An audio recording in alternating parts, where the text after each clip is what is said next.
sampai mati kalau baca. Ya, kita punya ghirah untuk berdakwah, ya, mengajak taat kepada Allah Subhanahu wa taala. Banyak ini tempelan ini. Baik, sampai di situ dulu kita bahas kitab Risalah Muawanah. Nah, itu baru muqaddimah, belum isinya, Pak, ya. Baik. Kita lanjut kitab fikih 500 sunnah dalam sholat. Baru kita bahas 7 atau 8 waktu itu, tidak salah. Ya, baru kita bahas 8 terakhir. Sunnah yang ke-8 waktu itu adalah menundukkan kepala ketika sholat. Jadi tidak boleh nyongak yang itu, makruh. Ya, atau pelang-pelang sana, noleh sana, noleh sini, ya kan? Ada cewek cantik diketok ibu lo misalnya kan, sweet, batal sembahyang. Ya, jadi sunnah nundukkan kepala biar lebih khusyuk. Jadi kalau nak berkelakar tuh sebelum sembahyang atau sudah sembahyang, lagi sembahyang serius. Ya, nak salaman kelitik-kelitikan itu sudah sembahyang, tidak apa-apa lah, ya. Nah, lagi sembahyang jangan saling kelitiki. Aduh, jamaah di sini model itu. Harus tahu waktu. Oke, yang ke-9. Sunnah dalam sholat yang ke-9 dari 500. Masih panjang perjalanan kita Ustaz Ibnu Hajar. Ya, 9 dari 500. Ya, adalah as-siwak.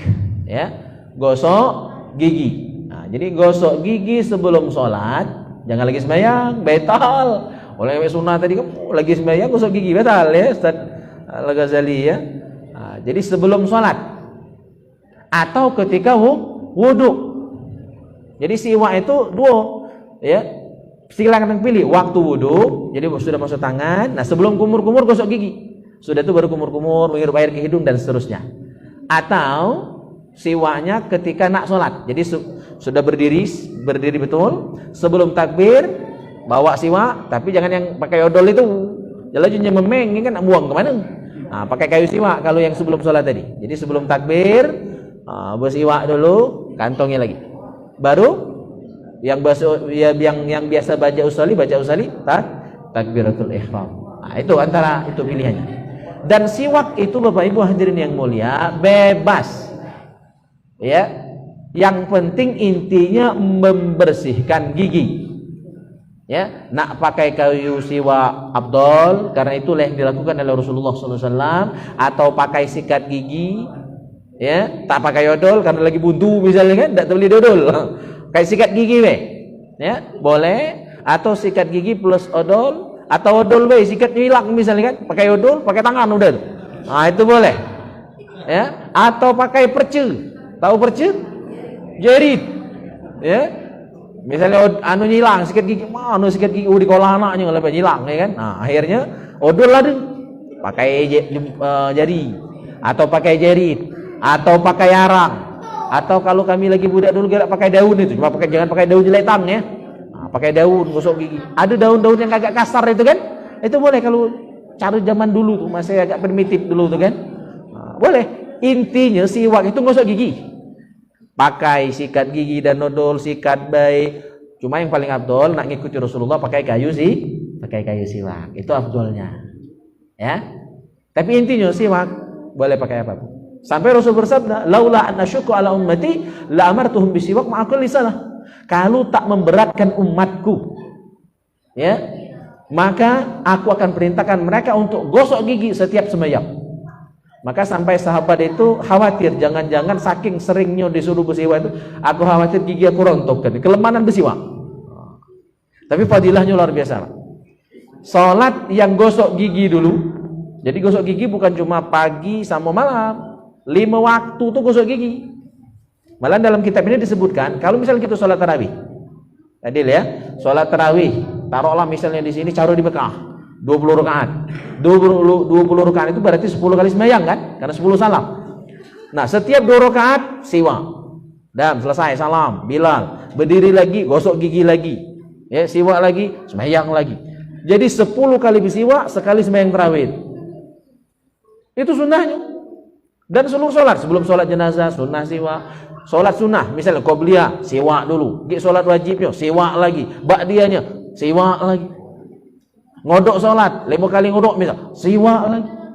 Makanya ada sahabat yang sampai khawatir, Oh, eman kelemahan si wani lepas gigiku ujinya pacol. Pacol tuh lepas ya. Khawatir. Itu saking nak ngambil sunnahnya tadi. Jadi gosok gigi silakan dalam bentuk apapun, tapi kalau nak ngambil sunnahnya, ngambil abdulnya pakai kayu siwak. Walaupun sudah sah menggunakan apapun, yang penting gosok gigi. Fadilahnya itu tadi. Ya. Dalam hadis disebutkan bahwa tasawwaku, kata Rasul, bersiwaklah kalian, fa inna siwak matharatun lil fam wa mardatun lirabbi. Gosok gigi lah, karena dengan gosok gigi itu dua fadilahnya. Satu, membersihkan mulut, mensucikan mulut dari hawa nago itu ya. Hawa tak benar itu udah ya. Dan yang kedua, mardatun lirabb, membuat Allah ridho. Allah senang. Karena kita sholat kan munajat dengan Allah. Munajat itu dialog, ngobrol, curhat dengan Allah. Nah, kan kita malu lah dengan kita lagi kalau tidak gosok gigi kan agak nutup mulut dikit kan, ngiput dikit mulut gitu. Dalam lemah kan, takut keciprat, takut ngences, ya kan, takut keluar tai giginya. Nah, dengan kita berada, apalagi dengan Allah Subhanahu wa taala. Jadi mardatun lirabb, siwak itu membuat Allah ridho. Apalagi yang kita cari selain ridhonya Allah. Ya. Nah, dengan siwak biar Allah ridho, apalagi dengan selain siwak dan ibadah-ibadah lainnya. Dalam hadis lain juga disebutkan rak'atani bisiwak ya, khair min sab'in rak'atan bighairi siwak. 2 rakaat salat wajib atau sunnah yang kita kerjakan dengan gosok gigi terlebih dahulu, dengan bersiwak terlebih dahulu, khair min sab'in rak'atan bighairi siwak, lebih afdol dari 70 rakaat salat yang tanpa siwak. Nah, kan rugi kalau tidak gosok gigi. Ya, pahala ibadah kita jadi lebih besar.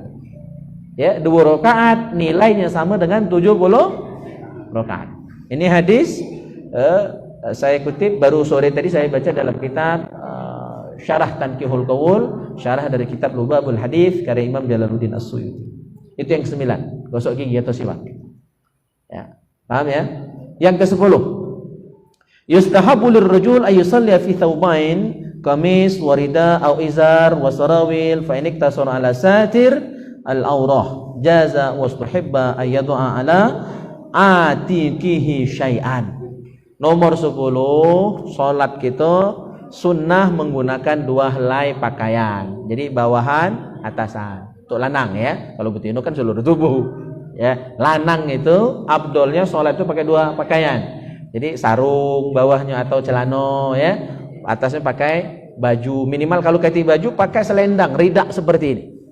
Jadi cara orang zaman dulu itu kan cuma bersewet, terus pakai selendang seperti ini. Nah, itu sudah menjalankan sunnah. Tapi yang paling afdol sarung bawahnya atau celana, terus baju plus selendang dulu. Nah, itu lebih afdol lagi. Jadi 3. Bawahan, atasan, baju, sama ridak, selendang. Ya, nah, itu sunnah. Tapi minimal sarung baik ya, antara pusat ke lutut untuk kita lanang itu sudah sah, karena sudah dianggap menutup aurat. Itu paling buntu sudah ya. Cuma sebuntu-buntu orang zaman ini saya tidak yakin cuma baju selembar itu ya. Buntu-buntu orang zaman ini masih suka, bajunya masih lebih dari 1. Beda dengan Umar bin Khattab, raja. Umar bin Khattab itu rajanya kaum mukminin, tapi bajunya cuma selembar. Maka suatu hari beliau pernah telat sholat Jumat. Karena raja zaman dulu beda dengan raja zaman sekarang. Raja zaman dulu Pak, beliau pemimpin agama, pemimpin negara. Itu sampai ke Sultan kita Palembang dulu. Sultan Palembang Darussalam itu begitu. Jadi khotib dan imam itu adalah raja, adalah sultan, adalah Amirul Mukminin. Kalau sekarang kan tidak. Ya, lurus lagi tidak macam kan bismillah ya, pemimpin gitu. Jadi abdolnya begitu ke depan. Kalau ada yang nyalon presiden, kalau pacak presiden pacak jadi imam, presiden pacak jadi khotib, itu yang paling bagus kan. Minimal PRT harus pacak jadi khotib. Oh, jadi ya, harus paham agama kalau.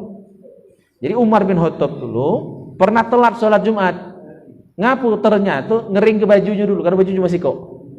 Bajunya masih kok, ngering ke baju dulu. Ya, setelah beliau datang baru sholat Jumat dimulai. Kita tidak semiskin itu rasanya. Ya, pasti punya pakaian lebih dari 1. Maka dalam sholat untuk laki-laki afdolnya Itu tadi, ya. Minimal pakai bawahan, abdolnya bawahan atasan, artinya sarung dan baju plus ditambah rida, selendang, ya. Selendang. Ini sunnah pakai seperti ini. Kalau untuk perempuan seluruh tubuh. Maka untuk perempuan 3. Ya, bawahan, ya, sarung. Kalau orang zaman dulu kan masih pakai sarung, ya. Kami almarhumah sholat tuh sarungnya lendir, ya, terus pakai baju kurung yang panjang, ya kan, terus pakai mukena pula. Nah, jadi 3 itu ditambah mukena. Jadi tidak cukup cuma pakai baju ibu-ibu sholat, itu kan masih membentuk lekukan tubuh. Jadi pakai baju, pakai sarung plus mukena, dan mukenahnya kalau bisa bukan mukena yang tipis, sehingga kalau tiup angin goyang, ya, terus nerawang masih. Jadi pakai mukena yang tebal. Kalau warna bebas, putih itu paling abdol, tapi bukan berarti tidak boleh mukena warna merah marun, ya, jayu masito, ya, warna kuning seperti ini boleh. Cuma warna putih itu lebih abdol. Kalau bosan warna putih ya boleh pakai warna lain. Sama kayak kita sholat boleh pakai baju batik, boleh, ya, pakai baju karet boleh, ya. Cuma kalau baca hindari, ya, baju-baju yang ada gambar-gambar itu, baju partai misalnya kan. Kakek jamaah di belakang yang si anu cai pilihan dia ini kan 01 misalnya kan 02. Jadi hindari baju-baju yang mencolok seperti itu, ya. Kakek jurang kampanye boleh kan. Jadi pakai baju yang netral, yang warnanya tidak mencolok. Wah, maka putih itu lebih abdol. Itu yang ke-10. Yang ke-11 labsu rida, menggunakan selendang tadi, itu sunnah. Terus labsul kufiyah, pakai peci untuk lanang. Jadi pakai peci ini sunnah, Pak. Malahan dalam kitab Hasyiah Al-Bajuri itu, orang yang kemana-mana tidak pakai peci, apalagi dia sudah jadi seorang ulama, jadi ustaz, itu rusak iffahnya, harga dirinya, ya. Jadi tidak berpeci, berjalan keluar tanpa peci, itu menurut sebagian ulama itu sudah rusak iffahnya, ya. Walaupun tidak dosa, tidak berpeci itu tidak berdosa, ya, tapi meninggalkan sunnah. Maka kalau kita sholat, abdolnya pakai peci, abdolnya. Apalagi rambut panjang. Kalau rambut panjang, kalau kita tak berpeci, waktu kita sujud, rambut tadi turun ke kening, kita sujud, kening tadi tertutup oleh rambut, tak sah sujud. Itu fungsi. Dari segi fungsi kan ada fungsi peci kan, selain nilai sunnahnya tadi, ya. Nah, kalau ibu-ibu pakai mukena kan, nah hati-hati mukena itu dagu harus tutup. Jadi tidak boleh mukena misalnya tukok tengok, itu masih terbuka aurat, ya. Jadi dagu harus tertutup, ya, mukenanya. Jadi ke depan dibenari, jangan sampai mukenanya di sini. Jadi dagu. Karena aurat perempuan itu muka. Yang namanya muka itu batasnya dagu. Jadi kalau di bawah dagu terlihat, itu berarti aurat sudah terbuka. Nah, itu untuk ibu-ibu. Hati-hati, ya. Dagu. Jangan sampai di bawah dagu, apalagi tukok tengok, ya kan? Nah, itu sholatnya tidak sah. Karena sholat wajib menutup aurat. Dikit cuma aurat terlihat, atau rambut terjuntai, itu berarti aurat sudah terlihat. Maka ibu-ibu tidak sah sholatnya. Kalau rambutnya terjuntai di luar mukena. Kalau rambut panjang, mukenanya misalnya agak pendek, maka rambutnya itu jangan sampai keluar dari mukena, tapi harus misalnya diikat, ya, jangan sampai berada di luar telkongan atau mukena. Jadi pakai peci sunnah di dalam sholat dan di luar sholat, ya. Nah, cuma kalau sesekali lagi panas misalnya, bolehlah. Nah, tidur jangan perlu nak pakai peci, mentang-mentang nak sunnah tadi kan, tidur berpeci, mandi berpeci. Sama macam artis di film kadang tu kan, tidur pakai apa? Pakai jilbab, ya. Pas di luar film seksi. Nah, itu dah alam baik, ya. Dah cak itu. Tip yang ke-13 sunnah dalam solat adalah labsul imamah, menggunakan imamah. Imamah itu sorban. Sorban itu kain yang dililitkan di atas peci. Nah, kalau peci ini dah acak nak pakai imamah, ya. Nah, peci hitam itu juga dah pacak nak pakai imamah. Peci yang nak acak pakai hengki itu pacak pakai imamah. kain yang dililitkan. Rasulullah biasa pakai imamah, pakai sorban, dan sorban Nabi itu juntainya dua, ya, buntutnya itu dua, ke kanan dan ke kiri. Nah, kata almarhum guru kami Ustaz Taufik Hasanuri almarhum, itu kalau ulama itu ada ciri khas. Kalau juntaian imamahnya itu ke kiri, itu berarti ahli fikih biasa. Kalau juntaiannya ke kanan, itu biasanya ahli tauhid, ahli tasawuf. Kalau di tengah, nah itu ahli galon. Jadi dulu kode Pak, dulu, sekarang tidak berlaku pecahnya itu. Malah ada ustaz tak boleh nak berbeci misalnya kan ada. Zaman dulu itu jadi ukuran. Jadi ukuran. Sekarang zaman sudah berubah, ya. Sudah banyak perubahan gitu. Ustadz pun sudah banyak panggil ustadz. Baru baca azan lah jadi ustadz, ya kan? Baru baca ma'asyirah lah jadi ustadz. Kitab kuning tak baca misalnya, itu standar kita jadi turun akhirnya. Ya. Ustadz azan, ya. Jadi sunnah pakai imamah. Abdolnya peci plus imamah, dua-duanya dipakai. Peci plus imamah. Seandainya mau ngambil salah satu, yang mana dipakai? Peci. Jadi dengan pakai peci itu sudah bisa mewakili imamah. Ya, nah kita kan rata-rata pakai peci B, termasuk aku pakai peci B. Itu sudah dapat pahala menggunakan imamah. Tapi yang paling abdol kalau pakai dua-duanya, peci plus imamah. Apa fadilahnya pakai imamah? Pakai sorban itu. Apalagi hari Jumat, itu lebih disunahkan lagi. Kata Rasul, fadilah menggunakan imamah, Rasul bersabda, rak'atani bi imamatin. 2 rakaat yang kita kerjakan dengan menggunakan imamah, sorban, khairun min 70 rak'atan bila imamah. Ya, lebih afdal dari 70 rakaat salat yang tidak menggunakan imamah. Sama cak gosok gigi tadi.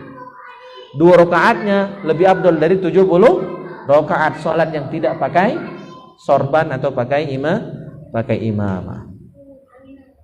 Nah, ngapa kita nak pakai peci? Ngapa kita nak pakai sorban dalam solat? Dijelaskan oleh Imam Al-Manawi, dikutip oleh Syekh Nawawi Al-Banten, kakek buyut dari wakil presiden kita Kiai Ma'ruf Amin, ya, itu Syekh Nawawi Al-Bantani, ulama asli Indonesia, orang Banten, tinggal di Masjidil Haram, ngajar di sana, jadi imam Masjidil Haram. Jadi kita patut berbangga. Dulu orang-orang Indonesia hebat-hebat. Termasuk orang tua dari guru kami Kiai Sulaiman, itu 18 tahun di Mekah sana. Sampai berbini di Mekah. Cuma istri yang di Mekah, istri Kiai Sulaiman yang di Mekah itu tidak beranak.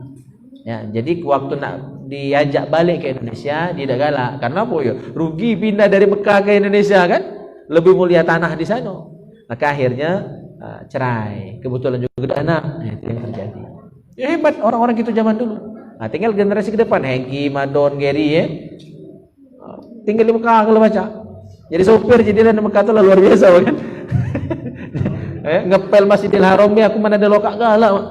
Ya, kalau dengar-dengar minum air zam kan, dengar-dengar salatnya di tempat yang mulia, masya-Allah. Kalau di Madinah pada ziarah terus ke makam Rasul, ya. Rindu kita dengan Rasulullah sallallahu alaihi wasallam. Apa alasan kita pakai peci? Nah, jadi jangan basing-basing dak peci itu. Ya. Apa kata Imam Al-Manawi? Li'anna as-salata hadratul malik wad-dukhul ila hadratil malik bighairi tajammulin khilaful adab. Salat itu berarti kita sedang menghadap Allah Subhanahu wa taala. Raja di raja. Raja dari raja. Kita ngadap Pak RT, berani basing-basing. Pakai luar pendek, ya, baju jinguan kelek, berani ngadap Pak RT. Berani ngadap Pak Lurah, ya, kena usir. Apalagi nak nemu bupati kan, diusir Pol PP. Berselop lagi tak boleh masuk kantor bupati. Harus bersepatu kan. Menari ditambah syarat harus pakai masker. Tak bermasker dia usir, tak diterima. Urusanlah ke bank, urusanlah kemana-mana. Tak bermasker diusir. Kerenal, dosa jauh-jauh kerenal.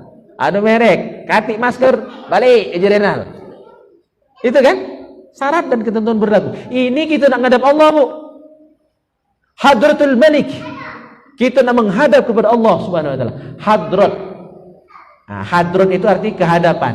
Nah, perlu saya luruskan, kadang-kadang MC agak salah keliru, salah. Ustaz juga kadang-kadang salah ngomong ya. Atas kehadiran Allah Subhanahu wa taala. Itu salah sebut. Ada juga yang nyebut atas kehadiran Allah. Nah, itulah salah pula, lebih salah lagi. Bukan kehadiran, hadrat. Maka galak kita kirim Fatihah itu ila hadratin nabi.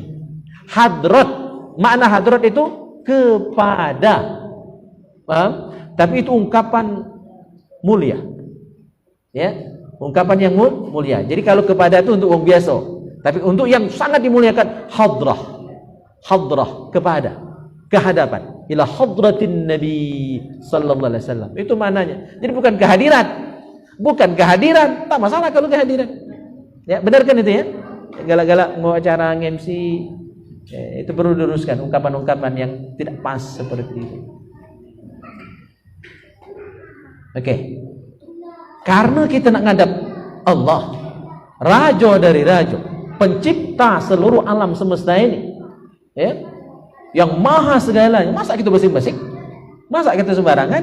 Maka kata beliau, kalau menghadap Allah bi ghairi tajammul, tanpa kita menggunakan pakaian terindah kita, maka seharusnya kita khuzu zinatakum inda kulli masjid. Itu dalam Al-Quran disebutkan, khuzu zinatakum inda kulli masjid. Pakailah pakaian terindah kalian, pakailah pakaian terbaik kalian ketika masuk masjid, nak sholat 5 waktu atau sholat sunnah. Itu harus pakaian terindah.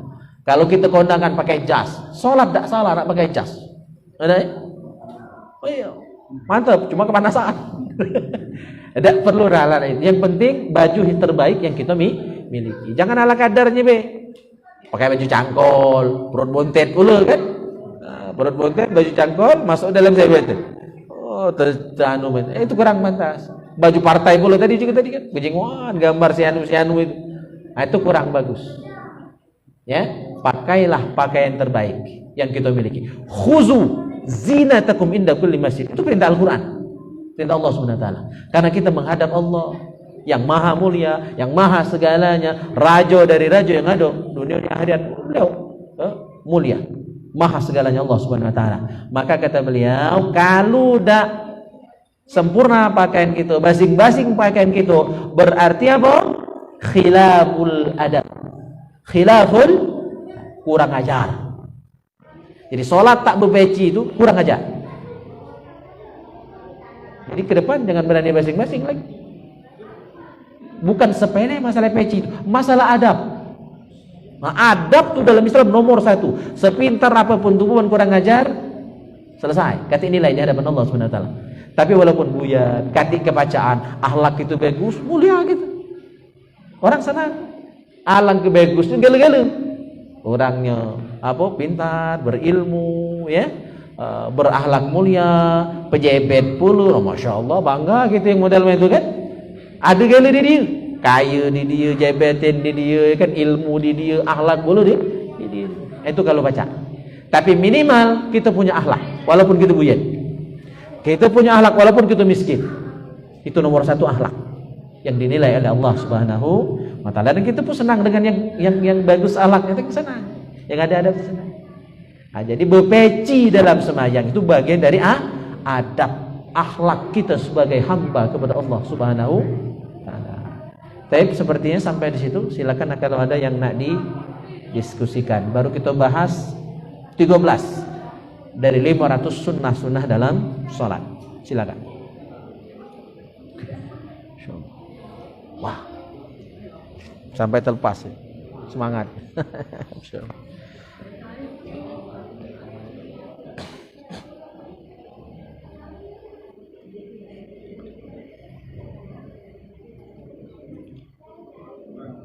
Ya.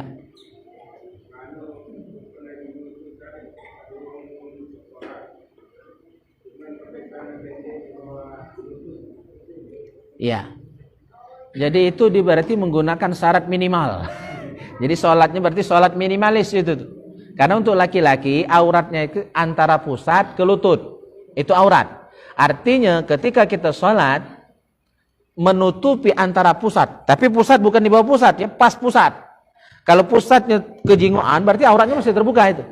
Jadi pusat. Maka yang haji, yang umroh pakai baju ihram itu harus di atas pusat atau pas-pas pusat sehingga pusat kita tertutup. Jangan di bawah pusat.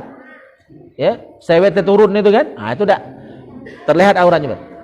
sampai ke lutut. Kalau ini tertutup, sholatnya sah. Cuma kalau dia ada baju yang lengkap, sengaja nak pakai itu, kurang ajar tadi. Tak berbeci lagi, kurang ajar. Apalagi cuma zewet model itu, celana pendek model itu. Kecuali katik yang lain, sah. Itulah gelanya, namanya malu misalnya kan. Sah, ya boleh.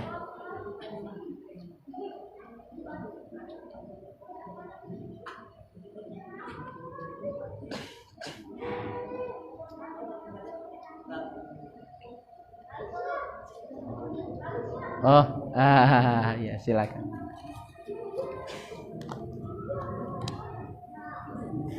Assalamualaikum. Waalaikumsalam. Mau tanya Ustadz, satu hukum lewat di depan orang yang sedang sholat. Hukumnya kalau lewat itu setentangan tangan, artinya di areal tangan ini. Nah, lewat di sini, lewat di sini, lewat di sini, lewat di sini, haram. Tapi kalau lewat di luar areal sini, misalnya satu sejadah nih.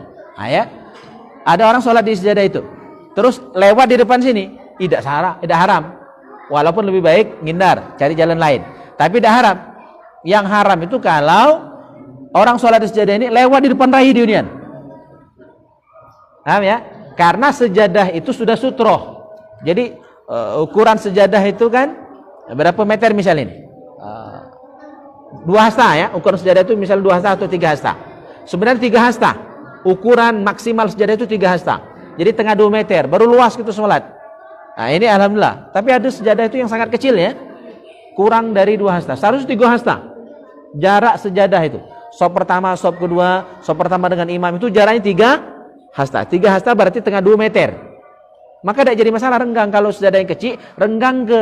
Ini kadang-kadang rapat sehingga waktu sujud ada yang tertinjak kepala, ada yang lepas peci, ya kan? Ada yang tertumbur di pantat, ada yang masuk sarung. Jadi 3 hasta Pak boleh renggang, ya. Nah ini alhamdulillah pas, ini agak lebar, Jadi kalau lewat di sejadahnya haram. Tapi kalau di luar sejadahnya, ya sudah di depan garis, di luar garis, tidak apa-apa. Walaupun kalau misalnya tempat tuh ada jalan lain, ya lebih baik jalan lain. Jangan nak lewat depan rai orang sembahyang tunian. Itu yang pertama ya. Paham? Jadi yang haram itu kalau lewat depan rai atau sejangkauan tangannya. Nah, lewat areal sini, depan rai ini berarti, ya haram. Cuma kalau lewat di depan sini berarti sudah di luar kan? Tidak haram. Yang kedua, hukum membaca Al-Quran atau berbicara dengan suara yang keras di saat orang yang sedang sholat. Ya hukumnya makruh. Kalau sampai mengganggu bisa haram. Hukumnya makruh. Jadi kalau ada orang sembahyang, misalnya sholat sunat di sebelah kita, maka kita lagi ngaji misalnya, adeng ke dulu, pas dilah salam baru kuat ke lagi. Jadi situasional. Makruh kalau orang tadi tidak terganggu. Cuma kalau orang tadi sampai terganggu, maka itu bisa haram. Jadi hukumnya 2, bisa haram, bisa makruh. Tergantung orang tadi terganggu atau tidak. Oke. Ada lagi?